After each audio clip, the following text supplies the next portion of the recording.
bloqueó mi cerebro. Dije, ya no puedo. ¿Por qué se me está gritando? ¿Por qué se me está diciendo otra cosa? La mamá está llorando. Papá, le dije, papá, ven por mí. Ya no puedo. Digo, ya, mira, es fulano tal me está gritando, el doctor me dijo no sé qué, yo ya no puedo, me estoy muy cansada y ya tratando de hacerte menos por ser mujer, por ser médico, por todo eso, ¿no? Y yo dije, o una de dos, o me hago chiquita y a lo que ellos quieran y me ordenen y gusten y manden, o les demuestro. Es nuestra primera invitada a No Hables con Extraños. Es una persona con la que ya hemos estado trabajando un tiempo. Pero no es tan extraña. Para nosotros no es tan extraña. Pero vamos a dejar que ella se presente. Bienvenida. Muchas doctora, diga su nombre, quién es, qué hace. Preséntense. Bueno, muchas gracias. Primero, es un honor estar aquí con ustedes y muchas gracias por la invitación. Mi nombre es Beatriz Gómez. Yo soy médico cirujano militar. Estuve 20 años en el ejército, me retiré en el 2018 y ahora me dedico a mi propio consultorio en medicina estética. Y bueno, desde el 2019 formo parte del Colegio Militarizado General Mariano Escobedo de aquí de Nuevo León, en el cual pues soy la directora del plantel de Montemorelos. Muy bien, de hecho ahí fue donde nosotros nos conocimos, trabajamos en conjunto con el colegio. Y ahí fue donde nosotros conocimos y nos dimos cuenta del potencial que tenía usted. La invitamos aquí primeramente para, pues bueno, nosotros pensamos que es un ejemplo para todas esas mujeres que tienen un sueño o una carrera trunca o algo que desearían hacer y no se terminan de atrever. Y me gustaría que usted diera un poquito de su experiencia, cómo ha sido su camino. Sí, porque nos comentaba que había estudiado en una escuela de monjas. Sí. Y luego de ahí pasó a militar. Sí. Y pues queremos escuchar cómo llegó a eso, cómo llegó a ser soldado. ¿Una escuela militar? Sí. Pues yo fui siempre una niña normal. Yo nací en el Distrito Federal. Y allá, pues, ya saben, ¿no? Pues hay mucha gente y hay muchas variedades de escuela, etcétera. Entonces, mis papás, pues, por lo peligroso del ambiente y todo eso, me decidieron meterme en una escuela de puras niñas, ¿no? Con el afán de que no me embarazaran ni que tuviera novio ni nada de eso, ¿no? Entonces, ahí estuve estudiando secundaria, preparatoria, y ya cuando me gradué de la secundaria, mi papá me decía, no, pues te vamos a mandar un curso de estética para que cortes el cabello y aquí en la casa te ponemos un changarrito y ya no sufres, ¿no? Y yo decía, no, porque pues yo había visto a mis maestras, como era una escuela de niñas, la mayoría eran mujeres, las maestras también eran mujeres, las monjas, pues todo. Entonces yo decía, no, yo quiero ser como la maestra de química o como la maestra de física, que saben muchas cosas y que te explican esto, te explican lo otro.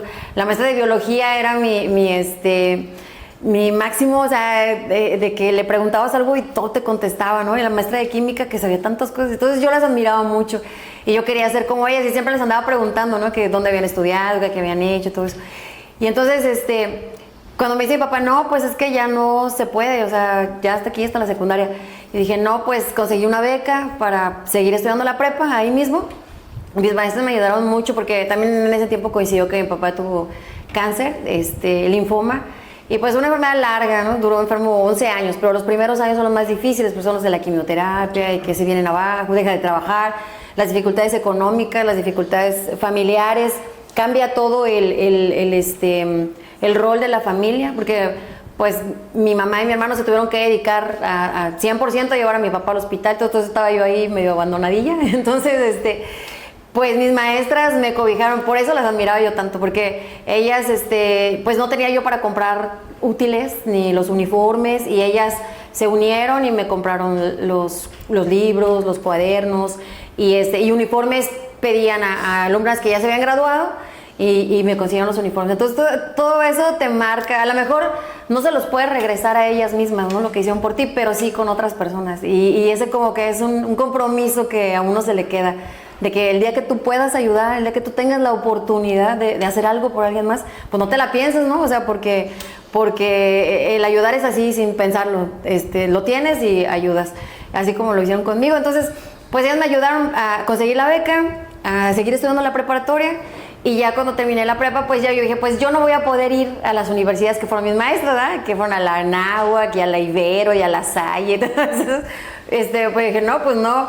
Entonces yo me fui a hacer examen a la UNAM, a la UAM, a la Universidad de la Ciudad de México, o sea, las universidades que no son privadas, al Politécnico también. Y entonces, ¿cuál fue mi sorpresa? Que en todos me aceptaron.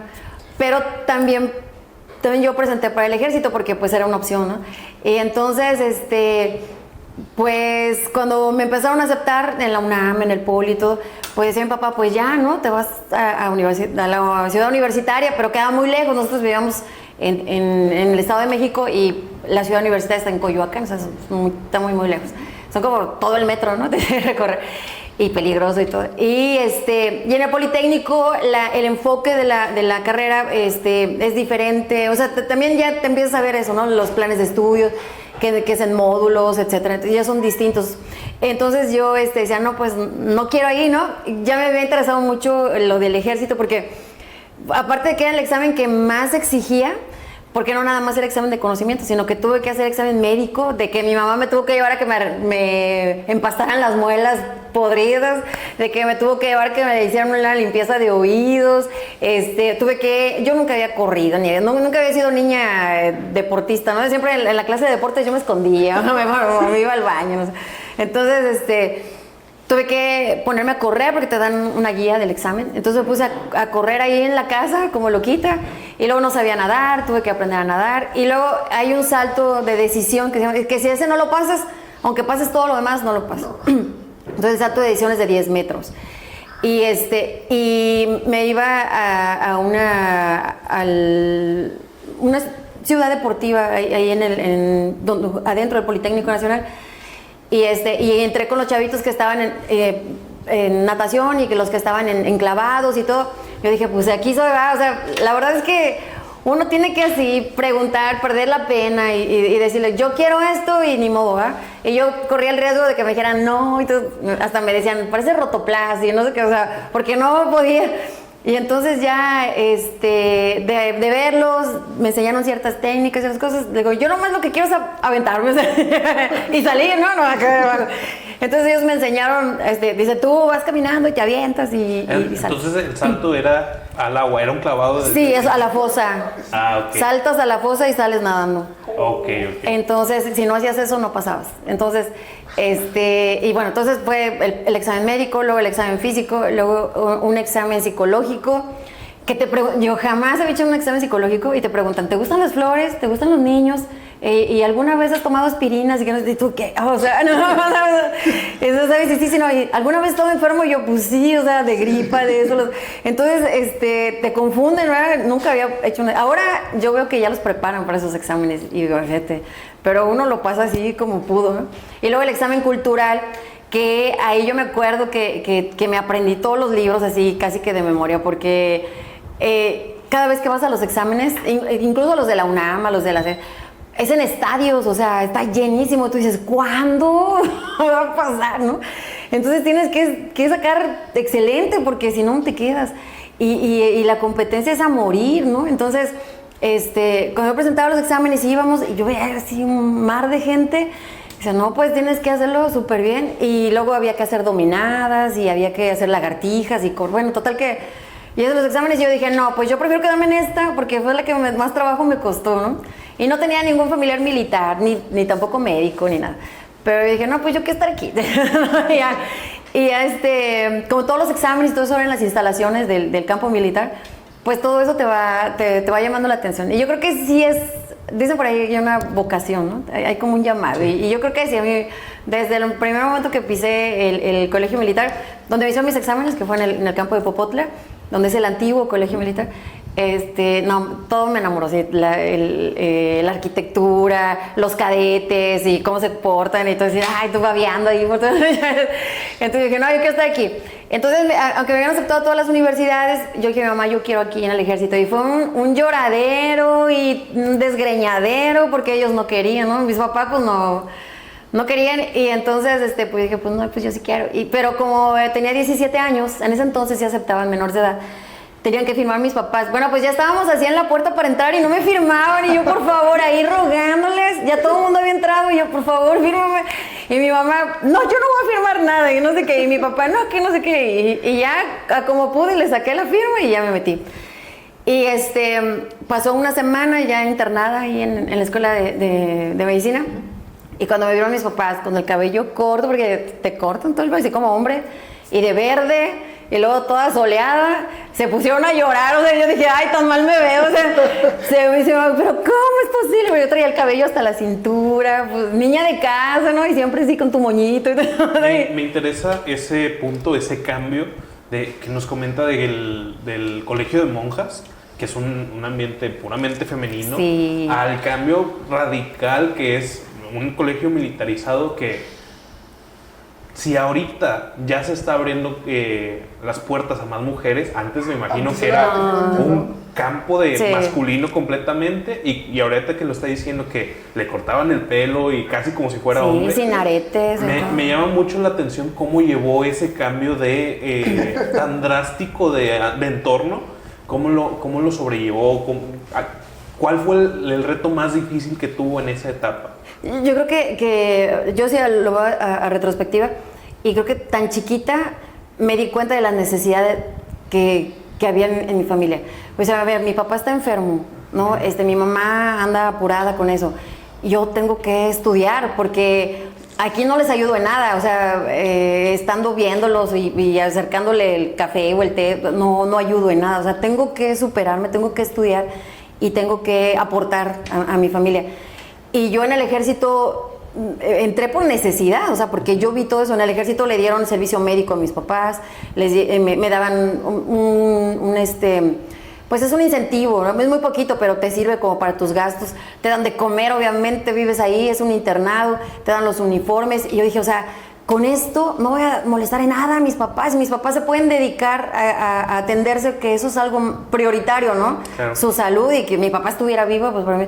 Y si yo puedo ayudar en mi casa, siendo una carga menos, ¿no? Y aparte, pues dándoles ese servicio médico y esas oportunidades, decía, no, pues yo lo veía como la máxima oportunidad. O sea, nunca tuve otra opción. O sea, para mí siempre fue, aquí tengo que estar, porque yo decía, es la única manera en la que voy a sacar una carrera y la única forma en la que iba a tener trabajo. Cuando tú te egresas del ejército, ya tienes trabajo.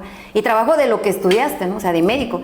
Entonces decía, no. Y yo sé, aquí, y como caballito, o sea, nada más viendo a tu objetivo. Bien enfocada. Y lo que yo digo, o sea, ¿cómo tan chiquita? Porque pues yo platico con otras personas, ¿no? De mis mismos alumnos, por ejemplo, todavía no saben qué quieren, no saben qué vas a estudiar y a qué universidad vas a ir. Y no saben, no, pues no sé, no, pues... Yo digo, ¿cómo? Dicen por allá, la adversidad agudiza el talento, y la verdad es que sí, cuando tienes la necesidad, cuando ves que no tienes opciones, te avientas, o sea, y fue fácil la transición porque las monjas son más rígidas que los soldados. Entonces yo me daba cuenta, no hombre, las monjas te traen en friega y no, a lo mejor no te dicen groserías ni te hablan feo, pero nomás con la pura mirada, ay, güey, o sea, te enderezan. Y 6 años con ellas, fue la verdad que te modifica todo. Yo tengo mis amigas todavía de esa época, y todas somos así como muy, ¿cómo decirlo?, exitosas, porque todas estudian su carrera, todas tienen, son mujeres muy emprendedoras, son mujeres, yo las admiro mucho, y yo digo, es gracias a eso, a la formación que nos dieron, y que échale ganas, y no te dan opciones, ¿no?, las monjitas, y yo me acuerdo todavía, bueno, eso de la transición, que en la escuela de monjas tienen a Cristo, ¿no? Así en un altar, y cada vez que pasas tienes que inclinarte y persignarte. Y acá en la escuela de medicina del ejército tenían la bandera, y cada vez que pasabas tenías que saludar. Entonces yo lo relacionaba, y a veces en vez de saludar me persignaba, y decía, ay, no, o sea, todavía estaba mi cabeza así revuelta, y todos mis compañeros saludando, y yo me persignaba, y decía, hey, Betty, ¿qué? Y yo, ay, no, todavía mi cabeza, ¿no? Pero la verdad que el haber estado con las monjas, no, yo se lo agradezco mucho a mi mamá y a mi papá, que se les haya ocurrido, ¿no? A lo mejor ellos lo hicieron por otro motivo, pero el estar ahí con puras mujeres, que crecimos de una forma muy sana, muy de compañerismo. Obviamente había rencillas, ¿no? Y yo traigo mejor coche que tú, y que yo, mi papá, que no sé qué. Y luego, pues yo estaba becada, ¿no? Las demás eran niñas ricas. Pero al final de cuentas, cuando había una necesidad, cuando alguien estaba en problemas, todas apoyan. Y aún hoy en día tenemos así un grupo, y que recemos todas por mi mamá, ¿no? Y que ellas son muy de recemos todas. Yo ya no, pero ellas sí. Y oigan que va a haber tal campaña, ¿no? De vacunación para los perritos. Y no, sí, todas apoyando. Ahorita con lo del certamen que estoy yo, todas, sí, Betty, vamos a apoyarte. O sea, yo creo que son amistades ya para toda la vida. Y le digo, y muy orgullosa de cada una de ellas, porque creo que... Lo de sus amistades y a todo lo de el trasfondo que tiene, me llama mucho la atención que hay ciertos valores clave que por lo menos yo estoy viendo que se repiten. El servicio y la disciplina son los más fuertes. Me gustaría que me comentara, que nos comentara un poco cuáles fueron sus cambios de mentalidad desde antes que pasó antes de estar en ese colegio de monjas y luego ya hasta pasar todo eso, porque siento que la disciplina ha sido un punto muy clave en todo esto y siento que es algo que mucha gente nos falta, mucha gente, yo mismamente. Sí, no, yo creo que no solo nosotros, aparte de los jóvenes nos falta muchísima disciplina, como dice usted, tan chiquita y con esa mentalidad de querer hacer adelante, a pesar de que incluso su misma familia le decía, oye, a lo mejor no es buena idea, porque hay muchos chavos que nos van a estar escuchando igual, que les ha pasado lo mismo, que yo quiero estudiar a lo mejor algo de tecnología y le dicen, no, es que a lo mejor no, tus papás mismos te dicen. Y ir sobre esa convicción y tratar de lanzarte es difícil, es complicado, ¿no? Y como dice Luis, yo creo que estos valores que trae en sí para meterse al ejército y todo esto que le formó a la iglesia de monjas es muy interesante, ¿no? La verdad es que yo me acuerdo desde chiquitito, desde que estaba así en la primaria, en el kinder, todo eso, mi mamá, yo creo que iba a salir la clave, o sea, mi mamá es súper rígida ella no, o sea, no sé, ya entraría en un trastorno narcisista o no sé, algo así, o sea, si estuviera un psicólogo por ahí escuchando, porque ella es súper rígida, pero más conmigo que con mis hermanos. Conmigo como yo fui la más chica, entonces yo creo que conmigo ya tenía el tiempo ya para dedicar el 100%. Y mi mamá era de que me revisaba la mochila, que no me faltara un color, que no trajera un color de otras niñas, me revisaba la tarea, le tenía yo mucho miedo. Yo me acuerdo que entraba a la casa así, Diosito, por favor, que esté de buenas. Y me regañaba por todo, porque no comes bien, porque párate bien, porque, o sea, y todo eso, o una de dos, o te dice, ya me quiero ir de aquí, o te hace fuerte, ¿no? De decir, híjole, ya sé que me va a pedir, ya sé que me va a exigir, mejor de una vez lo hago. Y yo creo que una mamá así es clave, fundamental, una mamá que está pendiente. Nada más que, así como usted dice, hay dos vertientes. Lamentablemente, la gente se suele ir por mejor me voy. Sí. Es muy extraño que una persona tome estas oportunidades y aprenda de ellas.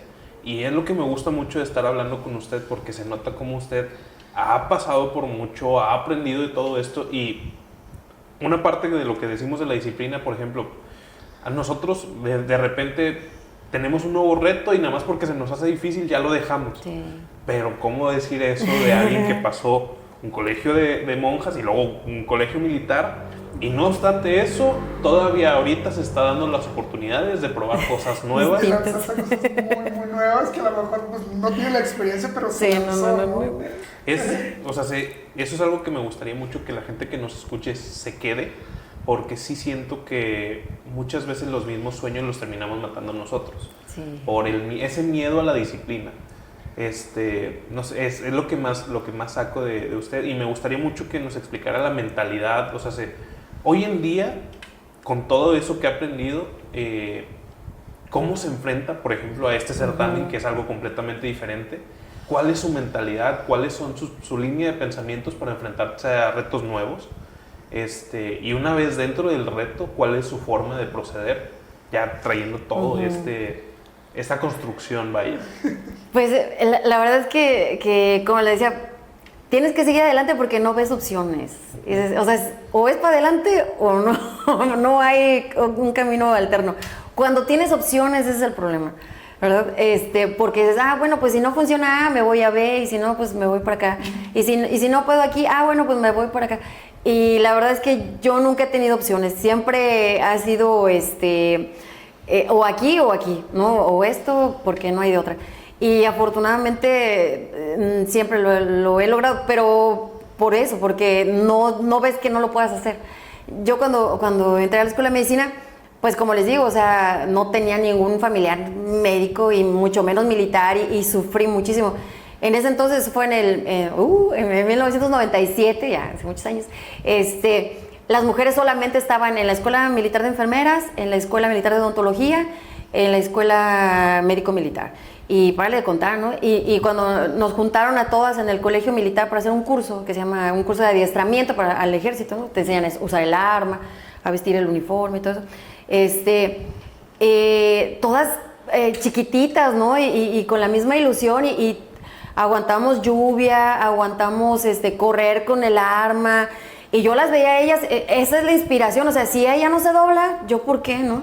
Y si ella, y yo me acuerdo que en las madrugadas estábamos cosiendo los uniformes, yo en mi vida había cosido, en mi vida había planchado, jamás, ¿no? Porque mi mamá dentro de lo rígida, pues ella me hacía todo, ¿no? Y yo nunca había lavado, o sea, eso de lavar tu ropa en el lavabo, o sea, que pegar botones, te dan el uniforme un día antes de que lo uses, o sea, y ver a todas las demás, y mujeres que vienen de Chiapas, de Oaxaca, pues de ahí del Estado de México, o sea, de toda la República, y o sea, aquí todas somos iguales, o sea, aquí andamos todas, y eso me daba a mí mucho valor, porque o sea, aquí no hay diferencia, como en la otra escuela, ¿no? De que, yo sí tengo dinero, tú no, y mira que yo estoy más bonita, y así, acá no, acá todas iguales, todas en el mismo uniforme, todas en las mismas circunstancias, todas comíamos lo mismo, todos nos dormíamos en el mismo lugar, entonces yo decía, híjole, o sea, si ellas pueden, y luego veía a las oficiales, ¿no? Que ya son personas graduadas que nos estaban cuidando, y o sea, ellas, ¿a poco son más que yo, no? O sea, si ya están graduadas y todo es porque, pues, lo hicieron. Y entonces, cuando yo veía a las médicos, ya cuando veíamos ya las de la escuela de medicina, que pasaban enfrente de nosotras, que éramos las nuevas, ¿no? Nosotras nos traían siempre de verde y todas mugrosas y todas oliendo a sudor y cuando pasaban las cadetes, que son las que ya están en segundo, en tercero, en otros años, pasaban así, yo me acuerdo que todas nos quedábamos así con la boca abierta, porque dices, eso quiero, o sea, yo quiero estar ahí, yo quiero ser así, en algún momento de mi vida yo quiero ser así. Y yo me acuerdo que los 6 años que estuve en la escuela era admirar a alguien, era decir, como fulana de tal, como sutana, porque esa es muy inteligente, porque esa es muy hábil, porque esa es muy buena, porque esa es esto, porque esa es lo otro, y no te dejas caer porque tienes esos modelos. Yo creo que en la escuela, pues es un dormitorio, ¿no? Ahí dormimos todas las mujeres juntas, pero convives con las de 6 años abajo y 6 años arriba. Y yo creo que a lo mejor muchas de las que son 6 años arriba de mí ni saben de mí, ni se acuerdan. Pero yo las recuerdo clarito, o sea, sé su nombre, sé su apellido, qué perfume usaban, o sea, porque las admiras y estás pendiente de todo. Por eso yo digo, a veces no sabemos de quién somos inspiración. Por eso siempre hay que estar sonriendo, por eso siempre hay que estar de buenas, por eso siempre hay que dar lo mejor, porque no sabes quién te está viendo. Y sea su modelo a seguir, ¿no? Y yo me acuerdo que yo la veía, yo quiero ser así, y ya se durmió, y ya está estudiando, no hombre, no me duermo hasta que ella se duerma, porque ella está estudiando, pues yo también, ¿no? O sea, y yo las veía, y yo decía, yo quiero ser así, yo quiero ser así. Entonces no tenía opciones, porque yo decía, tengo que lograrlo. Y algo muy curioso que me pasó, que siempre se lo cuento a mis alumnos, porque yo digo, a veces cuando quieres desistir, cuando ya estás hasta el gorro, cuando ya ni el cuerpo te da, cuando ya ni tu mente, ni tu corazón, ya dices, ya, hasta aquí, todavía hay de batería, ¿verdad? Todavía hay un porcentaje de batería ahí guardadito. Yo creo que estaba ya de pasante, en el área de partos nos tocaba rotar por ahí, y recibes niños todo el día y toda la noche, y están naciendo, y luego, no manches, o sea, decía uno, oh, ¿cómo nacen tantos niños? Y entonces estás aquí esperando uno cuando, acá ya está la otra, híjole, y vete a urgencias por el otro, y luego aquí sí, y todo mugroso, todo lleno de meconio, de orina, de popó de la mamá, porque pues por el esfuerzo ellas se hacen del baño, y el bebito, y luego te están regañando los más grandes, ¿no? Ya te dije que eso no, que no sé qué tanto. Y en una de esas, yo me acuerdo que sentí así que se bloqueó mi cerebro. Dije, ya no puedo. ¿Por qué se me está gritando? ¿Por qué se me está diciendo otra cosa? La mamá está llorando, el bebé se me cayó. Y dices, no, ya. Y en ese entonces habían teléfonos de tarjetita.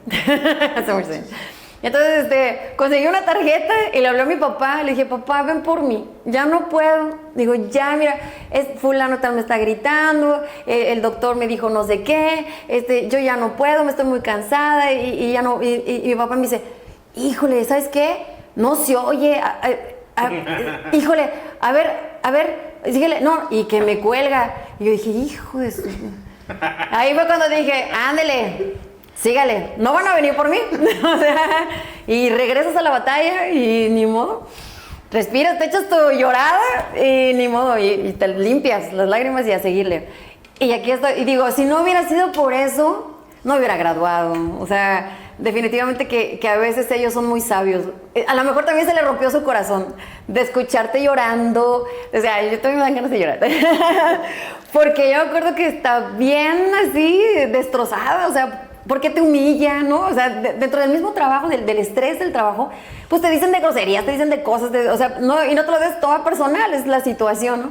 Y ves al bebé y a la mamá y al papá y todo eso. Y sin comer, ¿no? Y todo, y cansado, sin dormir y todo, y yo así destrozada, papá, por favor, ven por mí. Y el otro seguramente sí sintió feo y ha de haber dicho, ay, mijita, pues ni modo, pum, que me cuelga. Y yo digo, bueno, gracias a eso, ahora estoy aquí. Y 2 meses después falleció mi papá. Entonces yo digo, bueno, eso fue la más grande enseñanza que me dejó, de que no te rindas. Aunque ya sientas que ya no puedes, que ya llegaste al último, siempre tienes ahí un poquito de batería guardado y hay que darle. Me recordó un par de frases que me gustan mucho. La primera es, quema los barcos. Referente a lo de las opciones, es una frase, creo que era un general griego o algo así, que en una de sus conquistas le dijo a sus soldados, ¿sabes qué? Quemen todos los barcos. No vamos a salir de aquí. Que no se regresen. A menos que regresemos en los barcos de los enemigos. No hay otra. Exacto. Y la segunda frase es sobre el no rendirse, sobre cuando ya piensas que diste todo.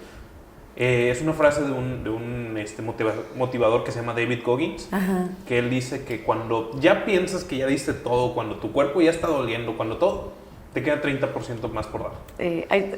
Y me llena mucho el escuchar todo esto porque, hablando de las opciones, sobre todo hoy en día vivimos en un mundo donde lo que más abunda son las opciones. ¿Y qué pasa? Mucha gente se paraliza. Uh-huh. Mucha gente, al tener tanta opción de dónde escoger, no sabe qué elegir y terminan estancándose. Y volviendo a lo mismo también con el esfuerzo, hay un miedo a esforzarse hoy en día. La gente, no todos, obviamente hay gente que destaca, pero siento que hay mucha gente muy cómoda diciendo, ¿sabes qué? Pues me voy por este camino que ya está labrado, que ya está pavimentado. Sí. Y se quedan ahí y escuchar todo esto me llena porque pues dentro de lo que cabe nosotros buscamos hacer nuestro propio camino. Pero sí sabemos que, pues bueno, no hace mucho también estábamos en ese camino ya labrado, donde ya no estábamos algo cómodos. Ya todo fácil. Vamos a hablarle a nuestros papás a que tampoco nos contestaron. Inclusive ahorita a lo mejor cambia un poco la situación porque en lo personal me pasó que mi familia es la que me dice, ¿sabes qué? Ya vente. Y es como que no puedo. No. Sí. Pero me gusta mucho toda esta perspectiva porque sobre todo la juventud de hoy en día siento que el internet es una herramienta muy buena, pero al mismo tiempo tantas opciones y tanta información les está haciendo algo de daño. Sí. Porque así como usted dice, si usted, cuando ya no tienes oportunidad, ya no tienes opciones, las generas. Las creas. Tomas lo que se te presente y lo sacas adelante. Y hoy en día la gente, tenemos todo tan accesible que nuestros sueños se volvieron imposibles. Uh-huh. Es muy curioso cómo la accesibilidad a todas estas oportunidades nos hacen cerrarnos más a nuestros sueños. Sí, más ahorita más los chavos, ahorita que tienen su celular, que tienen muchas opciones. Todo muy inmediato. Muy inmediato, quieren todo a lo rápido. Sí. Este camino que usted nos cuenta es de años de trabajo. La cultura del esfuerzo. Y ahorita, pues la mayoría de los jóvenes quieren algo rápido. Algo, pero me gustaría saber, ¿qué es un médico militar? Y principal, ¿cómo llegó de médico militar a también estar en el colegio militarizado siendo doctor? No, pues un médico militar pues es el mejor médico del mundo. Entre nosotros decimos la mejor escuela del mundo. La verdad es que un médico militar es alguien extraordinario, una persona que no ve rendimientos ni ve frutos económicos durante mucho tiempo. Y solamente ves trabajo y trabajo y trabajo, pero lo que te forja el ejército, que va muy bien con la medicina, es ese espíritu de servicio, de ayudar. El soldado es, por definición, ayudante, o sea, y está al servicio de la patria, del pueblo, de México. Y eso lo tiene muy inculcado el médico militar. La idea de formar una escuela de medicina militar justamente era eso, ¿no? Donde no importara al médico las cuestiones económicas ni las cuestiones de reconocimiento, sino que le importara salvar por salvar. Y en este caso, pues salvar a los soldados, ¿no? Que ya después se cambió a salvar también a su familia, pero ya todos los derechohabientes de un soldado, pues es su esposa, sus hijos, su mamá. Y es el tipo de gente que tú atiendes, gente humilde, gente del pueblo, y ahí, o sea, ya también, ¿verdad? Atiendes generales y todo eso, pero pues con el tiempo, ¿no? Y a mí me tocó, cuando me gradué, me mandaron a un batallón. Un batallón es un conjunto de compañías que son, cada compañía son 100 soldados, y en un batallón pues son 800 soldados. Y era la única mujer, porque como les decía, pues antes entonces no había mujeres. Entonces, 800 soldados y yo. Y aprendí mucho porque también son canijos, ¿ah? Porque te ven sola y mujer y todo. Pero tú también ahí empiezas a agarrar tus mañas, ¿no? Para atenderlos, para todo. Pues tenía yo un pelotón de sanidad que eran puros varones, pues puros soldados. Y a ellos me ayudaban a dar las consultas y todo. No, o sea, nunca me dejaron sola. Y la otra situación de hacer valer tu palabra. ¿Por qué? Porque ya tienes un grado, en ese entonces nos graduábamos de mayor. Y en la planilla del batallón, el más importante pues es el coronel, que es el comandante del batallón, y luego ya el jefe del CIO, el jefe del SPA, que tenían el mismo grado que yo, que eran mayores, ¿no? Y entonces siempre tratando de hacerte menos por ser mujer, por ser médico, por todo eso, ¿no? Y yo dije, o una de dos, o me hago chiquita y a lo que ellos quieran y me ordenen y gusten y manden, o les demuestro. Y luego pues, íbamos a hacer un reconocimiento o algo y me querían mandar atrás a la cometa. Le digo, no, yo me voy a ir adelante. ¿Por qué? Porque yo también soy mayor igual que ustedes. No, pero yo soy infante y que no sé. No, ni modo. Y ahí estaban peleando, ¿no?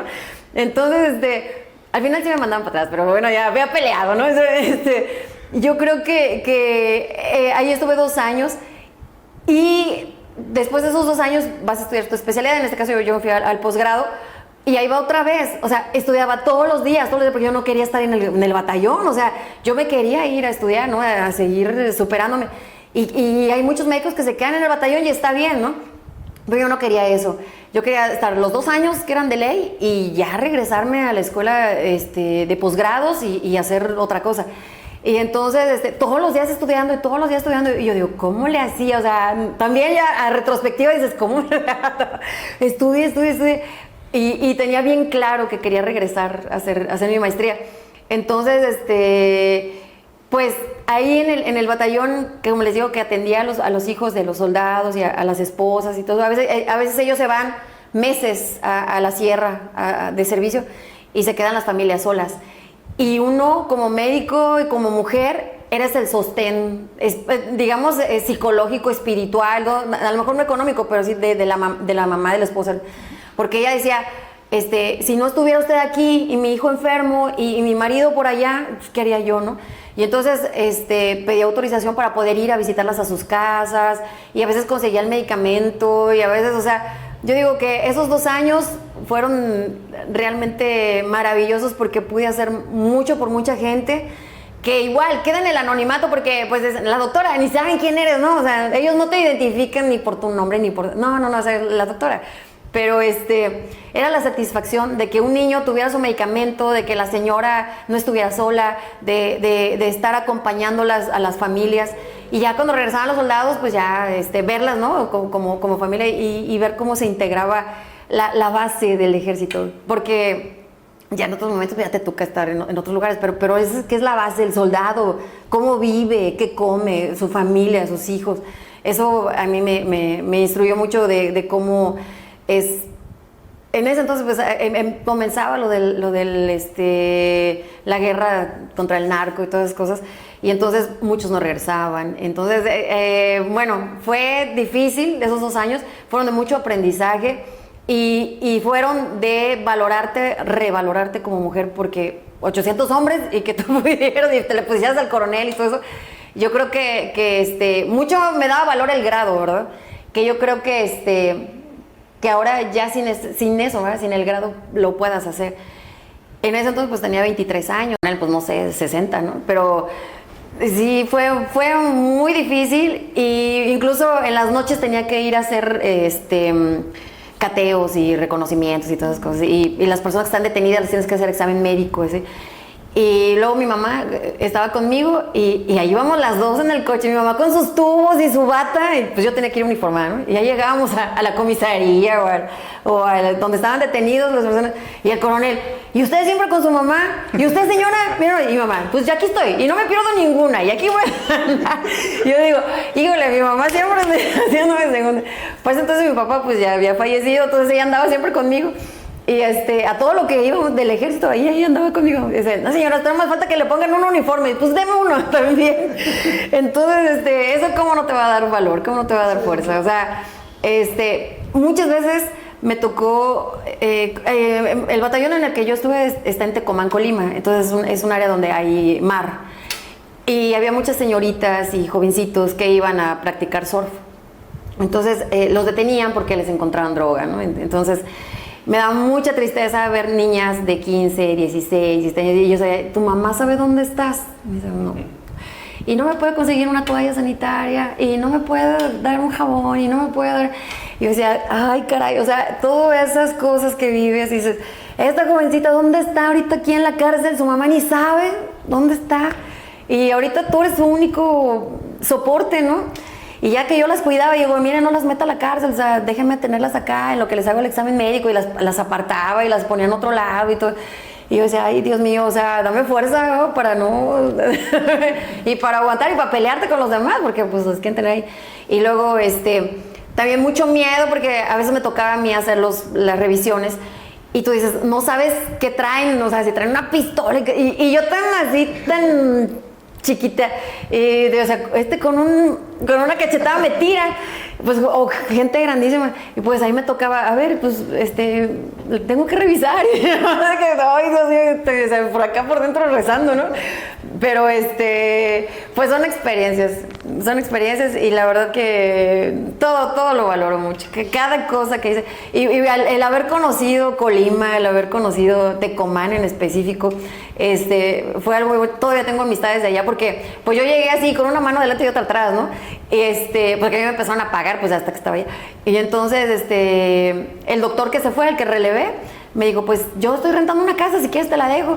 Y ya fui a ver a la señora, y le dije que si me la seguía rentando y todo, y me dijo, ah, sí, cómo no, y me dice, ¿y ya tienes muebles? Y me llevaban muebles, y yo decía, caray, la gente bien buena.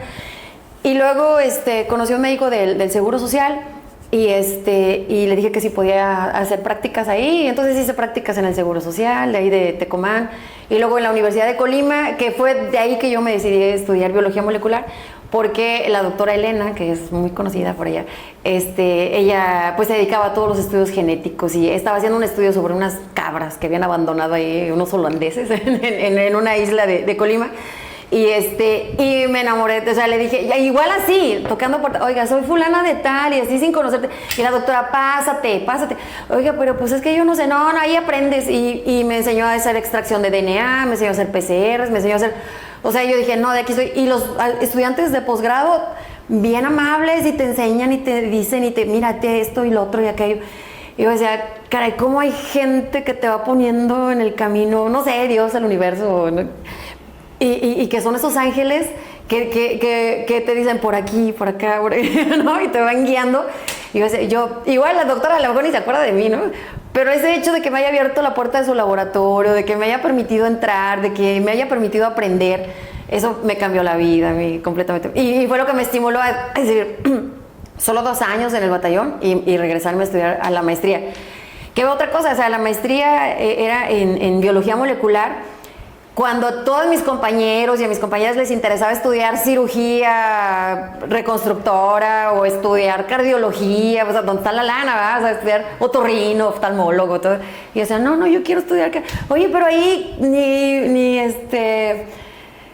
ni cobran, o sea, ganan bien poquito. ¿Y qué te vas a dedicar? ¿A dar clases? Y que no sé qué. Le digo, pues es que no lo hago por eso, sino lo hago por lo que me gusta, o sea, aprender los secretos de la vida.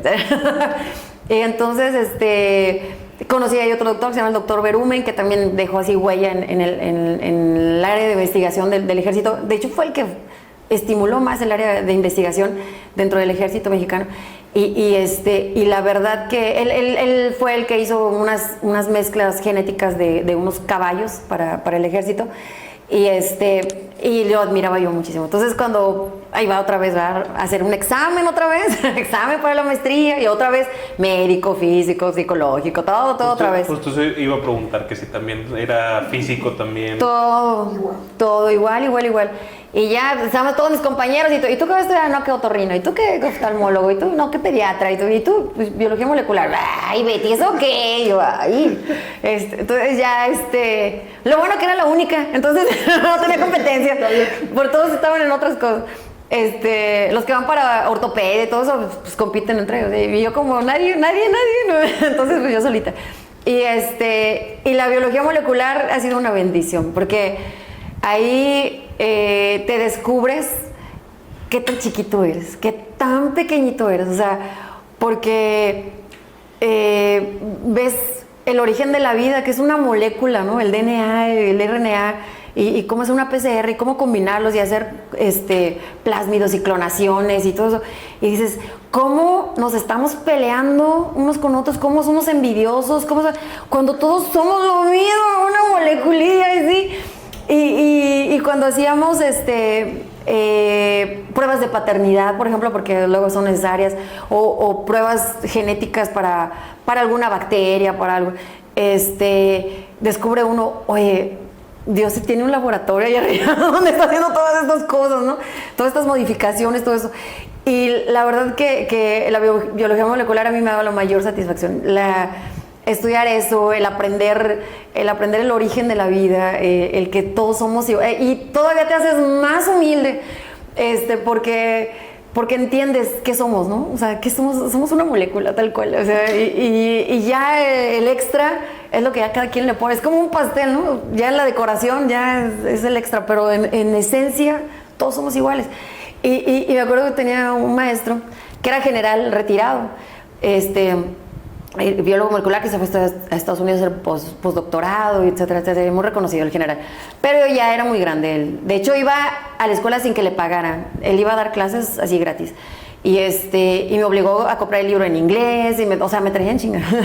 Entonces, y como era la única alumna, y él me decía, entre más sabes, más miedo tienes. Por ejemplo, a mi casa van y me tocan, porque saben que soy doctor, ¿no? Van y me tocan y me dicen, oiga, doctor, ¿me puede revisar al niño porque le duele la garganta?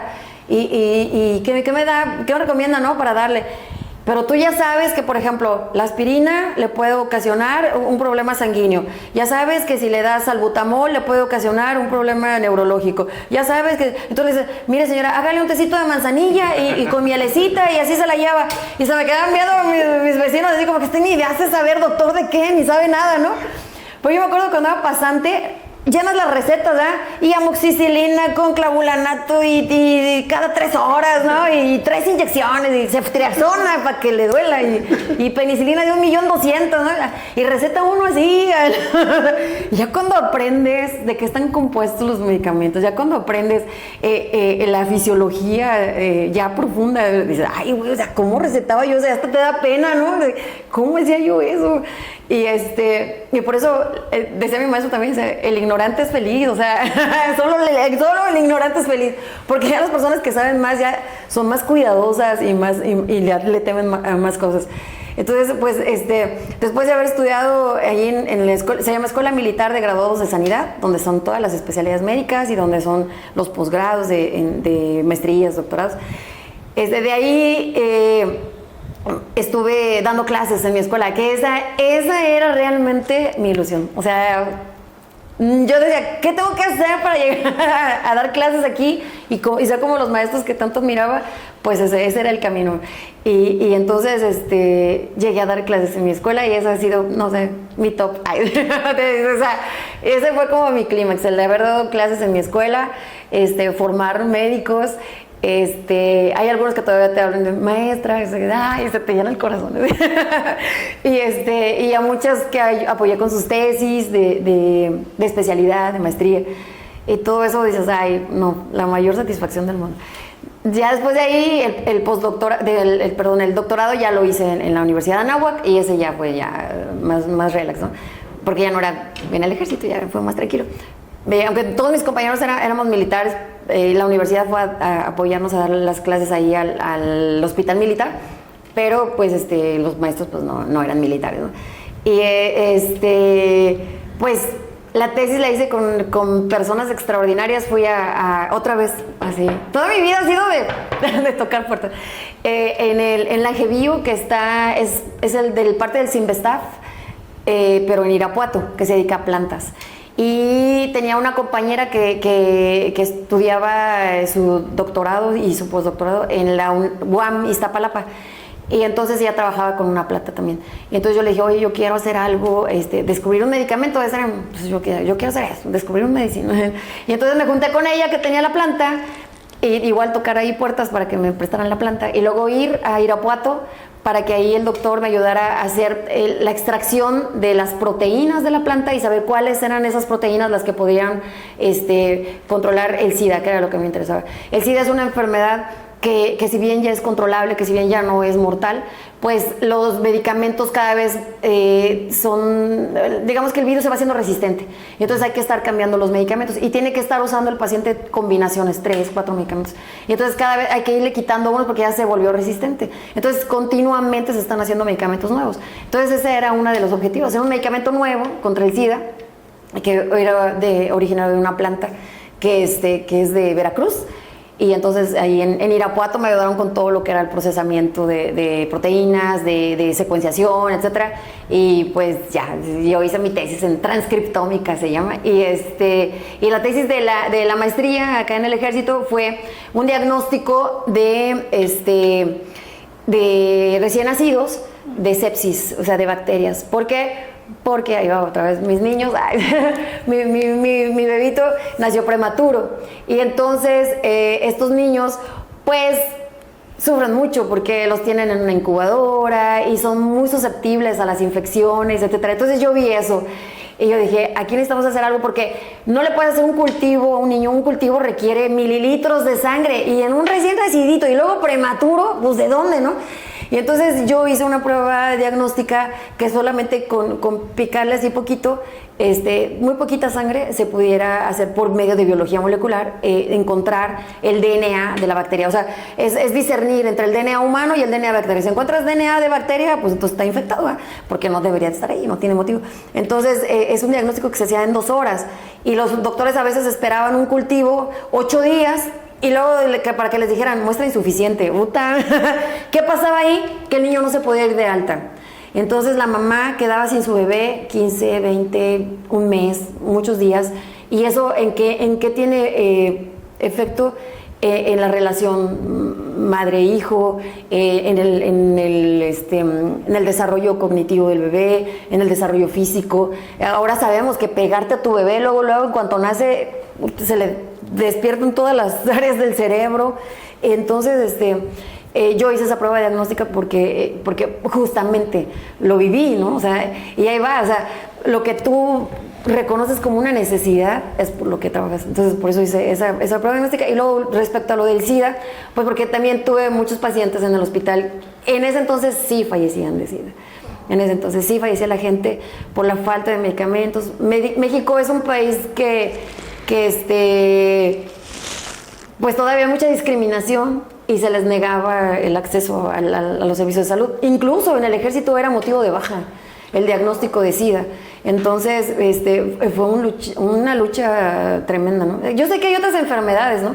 Pero esa, pues uno se enfoca en una, pues y esa era una enfermedad que a mí me atraía porque cuando estuve en el batallón, cuando estuve en Colima, uno de los oficiales, un teniente, lo dieron de baja porque le diagnosticaron SIDA. Todavía no tenía ningún síntoma ni nada, fue fortuito, así que para ir a promoción, para ascender de grado, te hacen estudios de todo,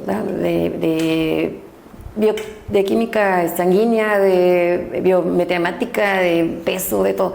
Y entonces ahí salió positivo a SIDA y entonces pues lo dieron de baja. Y yo me impactó mucho porque estoy muy joven, como unos 25 años, 26 años, y ya se le acabó la carrera ahí, ¿no? Entonces, híjole, y ahora sin servicio médico, porque lo dan de baja así, y sin servicio médico, sin apoyo, sin trabajo, y enfermo, y dices, híjole, o sea, entonces afortunadamente ya cambiaron esas leyes y ya en el ejército pues yo creo que ya se les puede dar pues su seguridad, aunque sea su seguridad social, ¿no? Y pues esa es la cosa que yo creo que hay otra vez, cuando tienes algo aquí en la cabecita, todo se da. Cuando tú sabes a qué puerto quieres llegar, no importa el viento, ¿ah? O sea, tú sabes que quieres estar ahí. Y yo dije, yo quiero estar ahí, yo quiero ser biólogo molecular, yo quiero dar clases en mi escuela, yo quiero hacer, y se me dieron las cosas, afortunadamente. Ahora, tengo un carácter que no me ayuda mucho. Entonces, estando ya en la escuela y dando clases y eso, pues, ya tenía 10 años allá trabajando. En algún momento incomodé a alguien o simplemente fue de que, no, ya, vamos a cambiarlo, no sé, alguna decisión por ahí. Y me cambiaron a Nuevo León. Híjole, y se te rompe todo tu esquema. Ahí va otra vez. ¿Por qué? Porque tienes un plan, porque tienes un proyecto, porque tienes un método y dices, paso 1, paso 2, paso 3, paso 4. Y cuando, pum, te lo hacen bolita y te lo tiran a la basura y te quedas así de, hey, ¿qué pasa? O sea, acabo yo de comprar mi departamento, ya tenía a mi niño en la escuela y todo, y de repente a Nuevo León, ¿no? Y yo no había pasado de Zacatecas, o sea, yo no conocía el norte, ¿no? Y la noticia fue así de shock, así de que la leí varias veces, ¿no? A ver, chícate, y yo, a ver qué dice, y sí, Monterrey, y yo, nada, ¿y dónde está? Y no, pues que para allá, y que, híjole, ¿y cuándo tengo que? No, ya mañana, puta. Y entonces, me acuerdo que híjole, otra vez, ¿verdad? Destrozada, y cómo lo voy a hacer, y mi departamento, y mi niño, y mi mamá, y la fregada. Y llegué a Nuevo León, una amiga que conocí durante la maestría, me dijo, yo vivo acá, yo estoy trabajando en el TEC de Monterrey, y yo te recibo en mi casa, porque pues igual no traía dinero, no traía nada. Y llego con ella, me recibió como nunca. Vivía ella sola con sus perritos y me dice, pues aquí mi amiga Elena, o sea, ojalá, un fuerte abrazo para ella, me recibió, estuve ahí en su casa y yo decía, bueno, pues le voy a ayudar con los gastos, ¿no? Le digo, mira, si quieres yo pago la mitad de la luz. Y me dice, sí, Betty, está bien. Pero en México pagamos 40 pesos de luz, ¿no? Y yo decía, yo lo pago, ¿no? 6,000 pesos de luz. Y yo, no mames, ¿qué tiraste o qué? Me dice, así es aquí, Betty. Y yo, ese fue el primer choque. Sí, un estilo de vida completamente diferente, ¿no? O sea, un estilo de vida más alto, definitivamente, en todos los aspectos. Pero sí te choca el aspecto económico. Y yo decía, oye, pues yo te dije que te voy a ayudar con la luz, pero yo creo que no, para la próxima quincena. O sea, no te... Y luego, oye, pues ¿cuánto pagas de renta? No, pues ¿qué tanto? Y yo, oye, no manches, o sea, sí está caro. Me dice, sí, es el lujo de vivir en Nuevo León. Y yo, ay, o sea, no. Y yo me acuerdo que donde quiera que me paraba le tomaba fotos al Cerro de la Silla, ¿no? Y me decía, Betty, tranquila, güey, o sea, no eres turista, aquí vas a vivir, güey, ¿no? Ya, asimílalo, ¿no? Y además lo vas a ver todos los días, no se va a ir, pero ya siempre todos los días sacándole fotos. Y llegué al hospital, y en el hospital pues obviamente no hay área de investigación, ¿verdad? Y 10 años que yo había dedicado a eso, de repente me dicen, pues ni modo, mijita, de médico general. Y yo, su madre. Y me pusieron a atender partos, y me pusieron a atender en urgencias, pacientes, sí, de medicina general. Y fue irme a buscar, ya no me acordaba de los nombres de los medicamentos, ya no me acordaba de cómo revisar un niño, de cómo atender un parto. Me acuerdo que después de casi 15 años de no atender un parto, me decía los pasantes que andaban ahí en el hospital, decían, oiga, llegó una señora ya a término, y que no sé qué, y yo así, empiezo a sudar, y yo, no manches, y yo, o sea, Dios mío, Jesucristo, ¿qué voy a hacer? Y empiezan los pasantes, ay, denos chance, es que ningún doctor nos da chance cuando están de guardia. Ándale, doctora, y yo por acá, ándale, de aquí me agarró, no, muchachos, ¿cómo creen que yo? Ándale, doctora, déjenos. Y yo dije, bueno, está bien, pero no digan que eres No, hombre, pues ellos bien hábiles, porque pues lo hacen todos los días, y bien hábiles, sacaron al bebé, y ya, y la mamá, y todo ahí, atentos. Y ya cuando vi que salió la placenta, dije, gracias, Dios mío, ya la hicimos, benditos pasantes. Y todavía me dicen, oiga, doctora, muchas gracias, le vamos a traer un regalo. Pero yo, sí, está bien, está bien. Y cuando llegaban pacientes en ambulancia, y que fracturados, y que, ay, yo decía, Dios, ayúdame, por favor. Y mis compañeros, pues, sabían que yo tenía mucho tiempo de no dar consulta. Entonces, me dejaban su teléfono. Betty, si llega un niño, háblame del pediatra. Y Betty, si llega una señora, el ginecólogo, háblame. Y a veces no iban, pero o sea, eso está. Luego, descompensados de diabetes, de hipertensión, y ya no te acuerdas. Y las enfermeras bien lindas también. No, doctora, no se apure, aquí lo vamos a ayudar y todo. Y yo digo, híjole, bendita la gente que entiende tu situación. Y también por el paciente, ¿no? Y decía, no, te lo voy a matar, o sea. Y salió muy bien librada de ahí. Ahí, estando ahí en el hospital, pues ya yo cumplí mi tiempo, que en el ejército debe estar mínimo 20 años. Y entonces yo dije, bueno, pues ya me voy, porque pues ya había cambiado la situación, ya no iba a dedicarme a la investigación ni nada de esto. Hice unos artículos mientras estaba ahí en el hospital con algunos doctores sobre nefrología, etcétera, pero ya no era lo mismo, ¿no? De investigación. Entonces decía, no, yo voy a salir y me voy a dedicar a la investigación, voy a buscar allá afuera, como si fuera tan fácil, ¿no? Yo voy a salir y voy a buscar y no sé qué. Y entonces me retiré y a tocar puertas otra vez, y ahí sí, pues ahí sí ya te da en la cara, ¿no? El que no eres de aquí. Porque pues fui a la UNL, fui a la UVM, así a todas las universidades, y pues al rato, ¿no? Y pues luego, y ahí va esa, o sea, cuando no hay oportunidades, pues créalas tú. Y entonces fue que yo hice, lo primero que hice, el primer negocio fue una agencia de enfermeras. Y contrataba enfermeras, y ellas iban a atender pacientes, y a veces me dejaban colgada, ¿no? De que, oye, no me contestaba la enfermera, y me iba yo a cuidar a los pacientes. Pero eso fue gracias a que aquí en Nuevo León fue el primer lugar donde encontré ese espíritu de emprendedor. O sea, allá en México no era opción, o sea, eres empleado. Y acá no, acá había cuando yo llegué se empezó a formar un grupo de mamás doctoras, así, por Facebook, ¿no? Decir, mamás doctoras, todas las que sean mamás doctoras, métanse aquí. Y entonces, y las empiezas a conocer, y vamos a vernos, y las que son de San Nicolás, Escobedo, así, nos empezamos a reunir, y te empiezan a preguntar, ¿y tú qué negocio tienes? ¿Y tú qué haces? Y yo, chinga, no, pues no, ¿y eso qué es? Sí, no tienes ningún negocio, no, pues no, y ya te empiezan a platicar, no, mira, yo tengo un consultor, no, mira, yo con mi marido puse un hospital, no, que yo qué sé, y dices, ¿a poco sí, no? Y entonces yo dije, no, pues voy a empezar, y fue de aprender de cero, constitutiva, a ir a buscar un notario, a saber cómo funciona una agencia de enfermeras, y las doctoras, esas siempre me dicen, siempre vas a tener trabajo, nosotros siempre te vamos a estar hablando y apoyándome. Tengo un pacientito que lo acabo de dar de alta, manda a la enfermera. Mira, tengo un paciente que está así asado, manda a la enfermera. Tengo un paciente que está en el hospital tal y está grave, necesita cuidado 24 horas, mándame una enfermera. Siempre tuve trabajo ese tiempo, pero fue gracias a ellas. La verdad es que lo que uno pensaría que es mala suerte, que mal que te hayan cambiado, ahora retrospectiva, híjole, fue una bendición. El haber cambiado de lugar es como una planta, ¿no? Le cambias el ambiente y le salen flores de otro color. Y definitivamente sí. O sea, salieron cosas que yo jamás hubiera hecho en otro lugar. O sea, mi expectativa era quedarme de maestra ahí, ya viejita, así ahí en el laboratorio. Y no, o sea, es más, el cabello nunca me lo había pintado hasta que llegué a Nuevo León. O sea, de que las ves a las señoras, ¿no? Y ellas mismas te dicen, oye, como que te falta un tinte, oye, como que un cortecito. Y yo, o sea, nunca me había fijado en cuestiones físicas. O sea, para mí era todo estudiar y estudiar.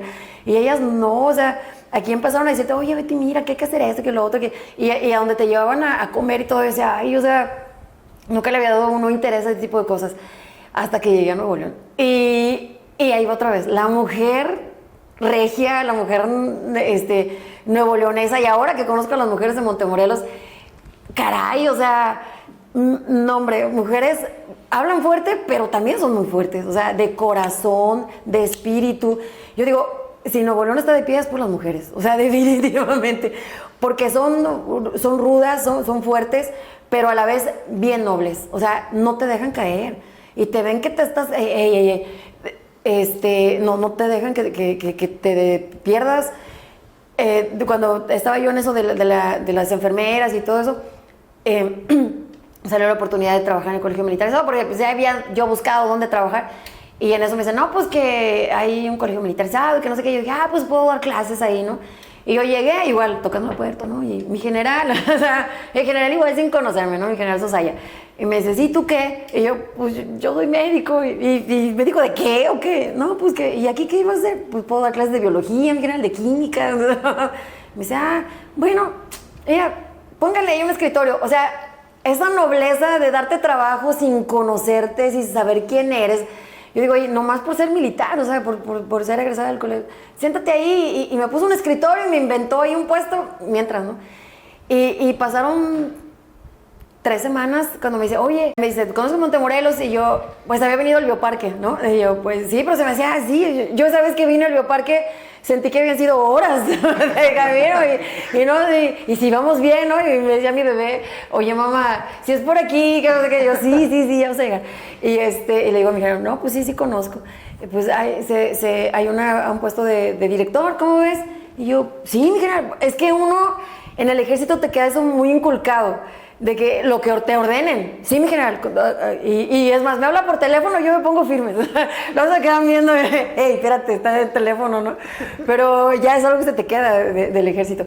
Entonces, dice mi general, pues allá Montemorelos, sí, mi general, no, sí, como usted ordene, y no sé, y yo llego aquí y dije, ay, ingue su madre, o sea, 2 horas desde mi casa, y al principio iba y venía y todo, y ya después dije, no, o sea, no es factible, y ya me traje a mi niño acá, le cambié de escuela, me establecí aquí y ahí va otra vez, o sea, la gente noble que no tienes casa, y una amiga me ayudó a conseguir casa, no tienes escuela para tu niño, y me ayudaron con la escuela del niño, no tienes no sé dónde comprar tus cosas, yo te voy a ayudar, o sea, siempre hubo gente que me ayudó.